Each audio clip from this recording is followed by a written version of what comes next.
Hello, dear educators, aspiring teachers, and parents.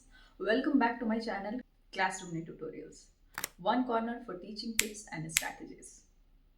आज के episode में हम लोग डिस्कस करेंगे as promised fine motor skills. क्या है फाइन मोटर स्किल्स और क्यों जरूरी है यंग बच्चों में इसको इनकलकेट करना, इसको कराना, इसको बिल्ड करना। आप सभी को एज अ पेरेंट टीचर ये क्वेश्चन होगा कि क्यों ज़रूरी है फाइन मोटर स्किल्स। बच्चा बड़ा होता है, सीख तो जाता है, बहुत सारी चीज़ें करने लग जाता है, एबल हो जाता है, पर अर्ली स्टेज में क्यों? क्योंकि बच्चों का 0 से 5 ईयर्स के बीच का डेवलपमेंट का जो स्पीड होता है 10 टाइम्स फास्टर होता है then what he gets after 5 years of his और हर एज।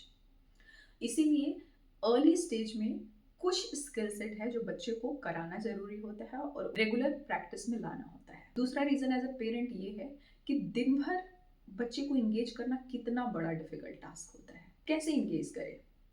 तो आज के इस वीडियो में मैं ऐसे 10 आपको एक्टिविटीज बताने वाली हूँ जो आपको आपके बच्चे को इंगेज करने में हेल्प करेगा और उनके फाइन मोटर स्किल्स बिल्डिंग में भी हेल्प करेगा। ऑल्सो यू हैव सीन छोटे बच्चे जो है रील स्क्रॉल करते हैं, उनका अटेंशन स्पैन कम हो गया है। तो उस अटेंशन स्पैन को और बेटर करने के लिए fine motor skills building activities को कराना जरूरी होता है और ये टीचर्स एंड पेरेंट्स के हेल्प से ही हो पाता है। तो चलिए शुरू करते हैं, लेकिन उससे पहले लेट मी रिमाइंड यू, अगर आप मेरे चैनल पे नए हैं तो प्लीज सब्सक्राइब कीजिएगा। तो चलिए शुरू करते हैं। सबसे पहले इस वीडियो में क्या क्या डिस्कस करेंगे। तो सबसे पहले जो मैं डिस्कस करूंगी कि क्या है फाइन मोटर स्किल्स। दूसरी चीज़ें, बॉडी का कौन कौन सा पार्ट है जो फाइन मोटर स्किल्स बिल्डिंग के लिए बहुत जरूरी है और वो इन्वॉल्व होता है। नेक्स्ट मैं डिस्कस करूंगी 10 ऐसे easy activity for parents and teachers जो अपने बच्चे को ऑन अ डेली बेसिस करा सकते हैं to strengthen fine motor skills. And at the end ये डिस्कस करेंगे कि कौन कौन से कोर बेनिफिट हैं fine motor skills oriented activities को कराने में। तो चलिए वीडियो शुरू करते हैं। तो सबसे पहले देखते हैं क्या है फाइन मोटर स्किल्स। जब छोटे बच्चे किसी भी एक्टिविटी को करने में अपने बॉडी पार्ट्स के छोटे मसल्स का ज़्यादा इस्तेमाल करते हैं तो उसे फाइन मोटर स्किल्स कहते हैं। अब कौन कौन से बॉडी पार्ट्स हैं जो इसमें इंक्लूड होता है?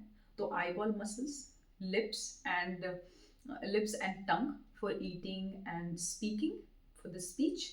Next is finger, wrist, palm muscles, hand muscles. These are the few body parts that children use while doing the fine motor skills related activities or to do those activities. अब next segment क्या है? कौन कौन से 10 ऐसे easy activity है जो parents and teachers बच्चों से करा सकते हैं to strengthen fine motor skills. तो सबसे पहले बेसिक है जो आप सिखा सकते हैं, टू होल्ड थिंग्स। जब बच्चा छोटा होता है, जो बैठ भी नहीं पाता है, तो आप उसको छोटे छोटे ऐसे सॉफ्ट टॉयज देते हैं जिसको वो होल्ड करता है, फिर ड्रॉप करता है, होल्ड करता है, ड्रॉप करता है। और जैसे जैसे वो बड़ा होता है छोटी छोटी चीज़ों को आप उसको होल्ड करना सिखाते हैं। तो जितने भी एज का बच्चा है आप चीज़ें उसको होल्ड करना सिखाइए। हो सकता है कुछ ऐसी चीज़ हो जो वो होल्ड कर पा रहा है, कितना बेटर होल्ड कर पा रहा है। तो होल्डिंग होल्डिंग डिफरेंट थिंग्स आप सिखा सकते हैं। अगेन, पॉइंट ही नहीं हो, एज ही नहीं हो, और ऐसा नहीं हो जो बच्चा के लिए चोक करे, वो बच्चा मुंह में डाले और वो उसका चोकिंग हो। तो ये सब चीज़ आपको एज अ पेरेंट सुपरवाइज करना है, एज अ टीचर सुपरवाइज करना है। नेक्स्ट जो इम्पोर्टेंट एक्टिविटी है, फिंगर पेंटिंग। बच्चा 2 साल का, 1.5 साल का है तो आप कलर लेके उससे पेंट फिंगर से करा सकते हैं। उससे बच्चा कलर को टच फील करेगा, उसका सेंसेस स्ट्रांग होगा और उसका फिंगर पॉइंट्स एंड उसके फिंगर मसल्स बेटर होंगे। नेक्स्ट एक्टिविटी है which is very very important, that is lacing and bidding activity. Lacing and bidding activity बहुत ही इफेक्टिव एक्टिविटी होता है towards building fine motor skills, जिसमें बच्चे का हैंड आई कोऑर्डिनेशन बेटर होता है। बच्चा एक लेस को पकड़ के उसको किसी स्मॉल होल में उसको पियर्स करने की ट्राई करता है, उसको इस तरह उसका आईज बॉल मसल, उसका फिंगर मसल यूज होता है। तो इसीलिए लेसिंग बिल्डिंग एक्टिविटी बहुत ही अच्छा होता है। नेक्स्ट एक्टिविटी है ट्रेसिंग शेप्स एंड लाइंस।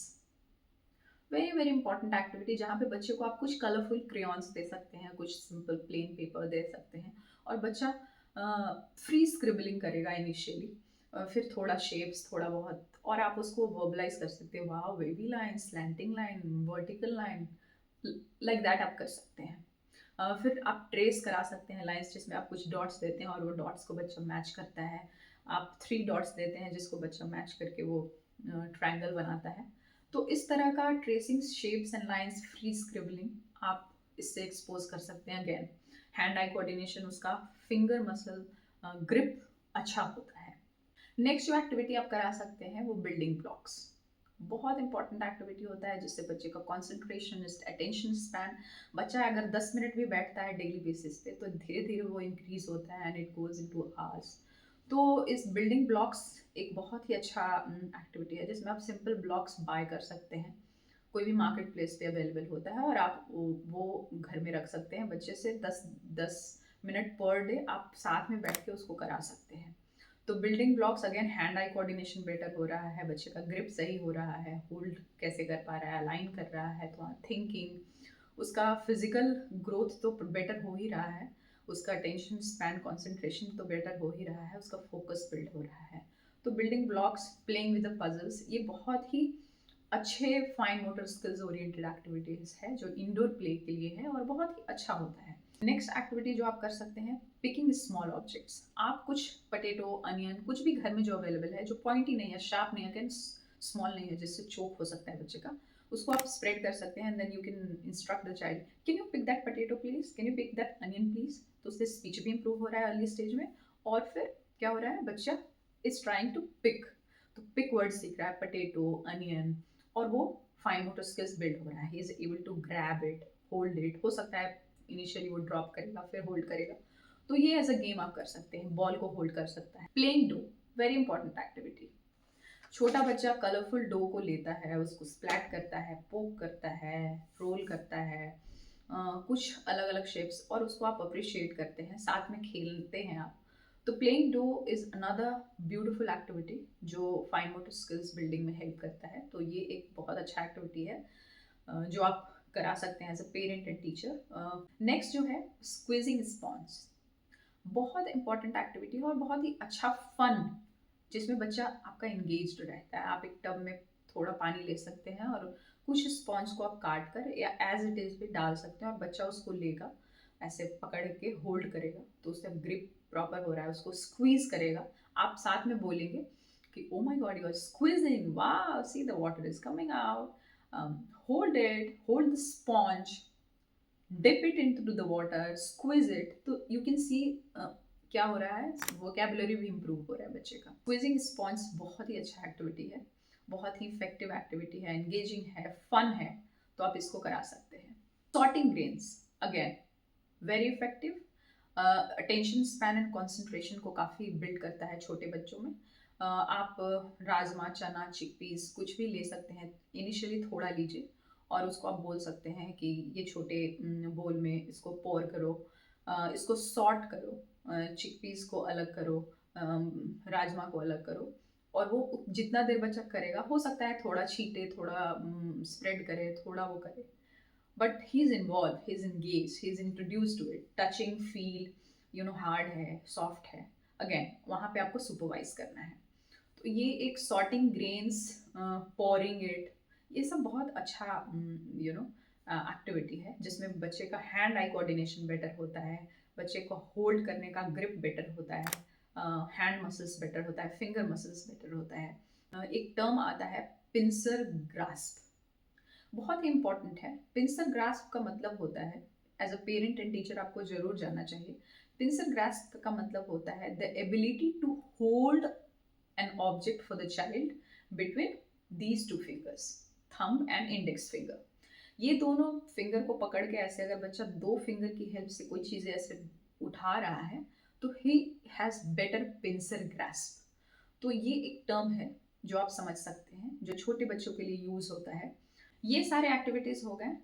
मैं कुछ और एक्टिविटीज़ जो बता रही हूँ जो रियल लाइफ से रिलेटेड बहुत ही ज़्यादा ज़रूरी है, और जो सबसे at first right from the age the child starts walking कराना चाहिए, और इनफैक्ट उससे भी पहले, और ये ध्यान दे के पेरेंट्स को कराना चाहिए।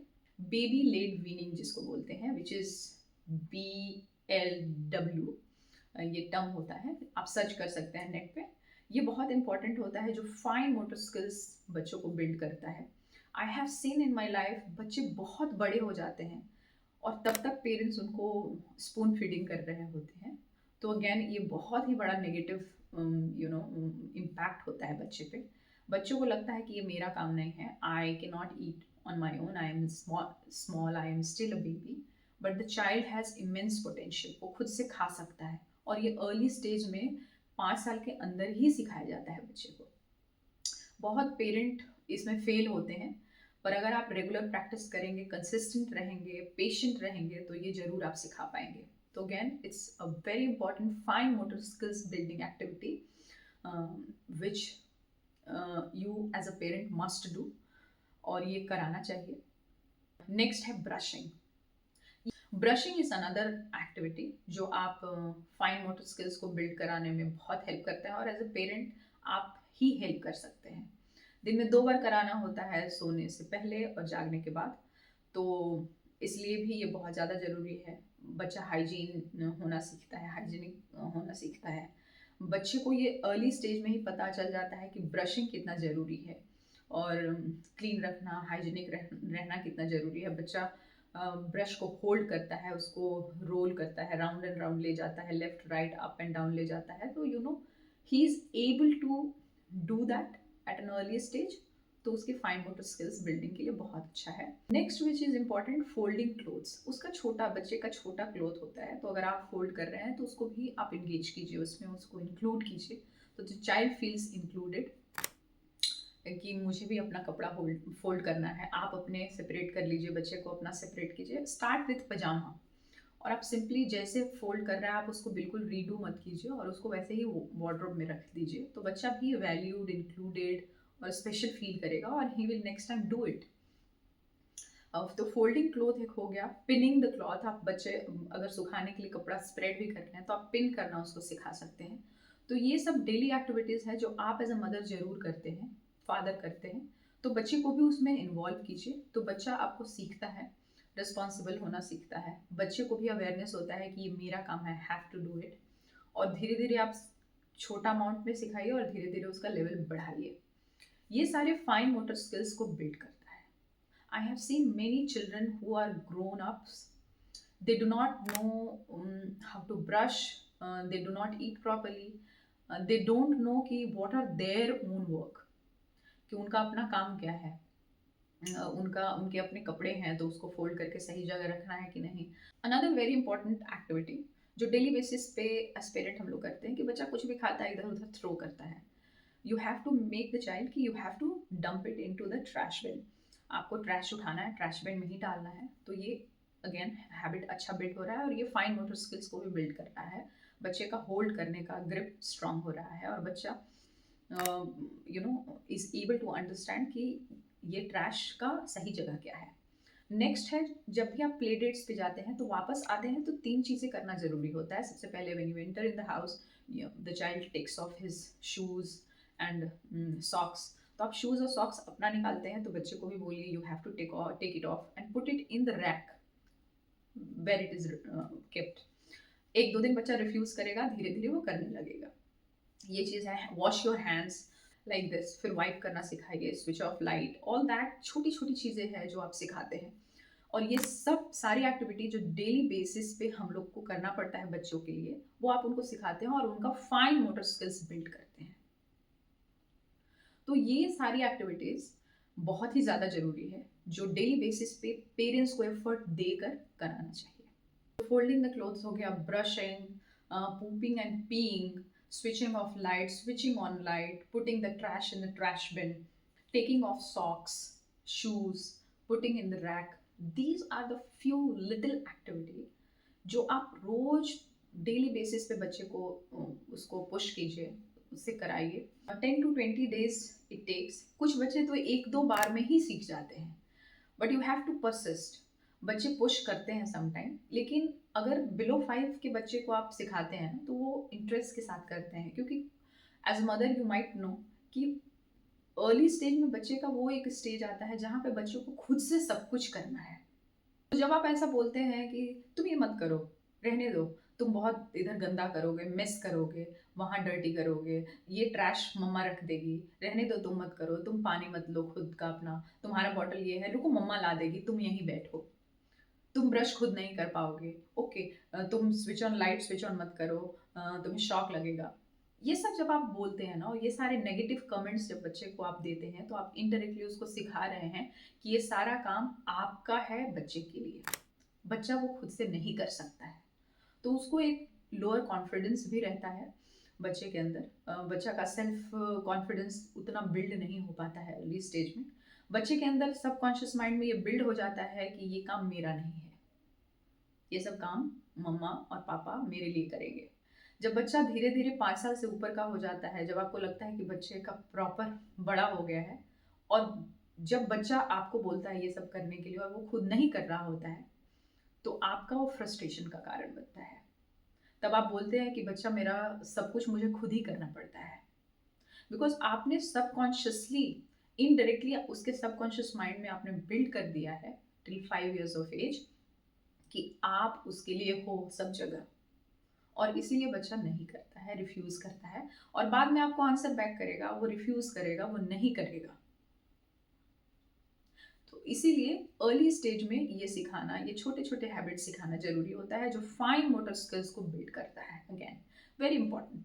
आई have seen many children who are 20 years of age, they do not know how to eat on their own, they do not know how to take food from the kitchen, कौन सा food को कितना quantity में plate में लेना है, they do not know, क्योंकि कभी उनको अपॉर्चुनिटी मिला ही नहीं, कभी उनको किसी ने कहा ही नहीं कि खुद से प्लेट में खाना तुम्हें लेना है, कैसे लेना है। So these are the few thing जो आपको बेसिक हैबिट है, जो अर्ली स्टेज में बच्चे को सिखाना होता है, which is related to fine motor skills building. सब एक बेटर सबकॉन्शियस माइंड एक बच्चे को बिल्ड होता है, तो इसीलिए फाइन मोटर स्किल्स जरूरी है। अब आइए देखते हैं कुछ मेजर बेनिफिट्स क्या होता है ये सारे एक्टिविटीज़ को करने में। सबसे पहला बेनिफिट तो ये होता है कि बच्चे का ग्रिप सही होता है, जो मैंने पिंसर ग्रास्प बताया। ग्रिप सही होता है, जो बच्चे का राइटिंग में काफ़ी हेल्प करता है। आपको लगता है कि इससे क्या होगा, बट आप देखेंगे कि उसके राइटिंग में काफ़ी हेल्प करेगा, उसका हैंड राइटिंग बेटर होगा, ग्रिप बेटर होगा, जल्दी लिखना सीखेगा, तो उसका राइटिंग बेटर होता है, जल्दी लिखना सीखता है बच्चा। दूसरा चीज़ ये है कि बच्चे का स्पीच डेवलप होता है। तीसरा चीज़ ये है कि बच्चा इंडिपेंडेंट होता है, सेल्फ रिलायंट होता है, कि बेसिक चीज़ें वो खुद कर लेगा, ही हिमसेल्फ इज सफिशिएंट। तो आप उसको सेल्फ सफिशिएंट होना सिखाते हैं, ये सब कोर एक्टिविटीज़ से। दूसरी चीज़ है, जो भी मैंने 10 एक्टिविटीज़ बताए थे, उससे आपका कंसंट्रेशन, कॉन्फिडेंस बच्चे का बिल्ड होगा, hand eye coordination early stage में बच्चे का बेटर होगा। ये सारी एक्टिविटीज़ कर लेने के बाद बच्चा का एक अलग लेवल का कॉन्फिडेंस होता है, तो बच्चा कॉन्फिडेंट रहेगा, उसका फाइन मोटर स्किल्स बेटर होगा। Next and very important thing above all, कि उसका कोर वैल्यू एक अच्छा बिल्ड होगा, अच्छी हैबिट बनेगी, गुड हैबिट्स की तरफ ज़्यादा इंक्लाइंड होगा, और by the time the child will be 10 years old, you will see कि जो भी उसकी हैबिट है उसका बाय डिफ़ॉल्ट हैबिट हो जाएगा। क्यों? क्योंकि आपने as a parent early stage में फाइन मोटर स्किल्स पे काम किया, बच्चे को करने दिया काम जैसे भी वो करता हो, और उसको अप्रिशिएट किया, एंड धीरे धीरे you could see the improvement. तो बच्चे के सबकॉन्शियस माइंड में बाय डिफ़ॉल्ट वो सेटिंग हो गया है कि उसके लिए ट्रैश बिन में ट्रैश डालना बहुत बड़ा काम नहीं है या आलस का काम नहीं है, he is able to do it, he doesn't have to force himself to do that. तो इसीलिए fine motor skills building early stage में बच्चों के लिए ज़रूरी है, और ये सारे एक्टिविटीज़ जो मैंने बताए हैं, please do it at your home on a daily basis. 2-3 activities को आप पर डे, जैसे बिल्डिंग ब्लॉक है तो पर डे 10 मिनट्स का आप प्ले रख सकते हैं। आउटडोर प्ले से जब भी आते हैं तो घर आने के बाद fine motor skills oriented activity क्या क्या बच्चे के साथ करना है, taking of shoes and socks, उसको रखना प्रॉपर रैक में, ये सब छोटी छोटी चीज़ें हैं जो इनकलकेट कर सकते हैं, जो फाइन मोटर स्किल्स को स्ट्रेंथन करता है और आपके बच्चे को एक बेटर इंडिविजुअल बनाता है। That's all for the day. If you like this video, please let me know in the comment section. अगर मैंने फाइन मोटर स्किल्स के बारे में कुछ भी ऐसा लगता है आपको कि मैंने मिस किया है, तो let me know in the comment section. I would be happy to help. अगर ये वीडियो आपको किसी तरह हेल्प किया है तो please like and share and don't forget to subscribe. We'll see in the next video. Till then, please take care. Happy parenting, happy teaching. Thank you so much.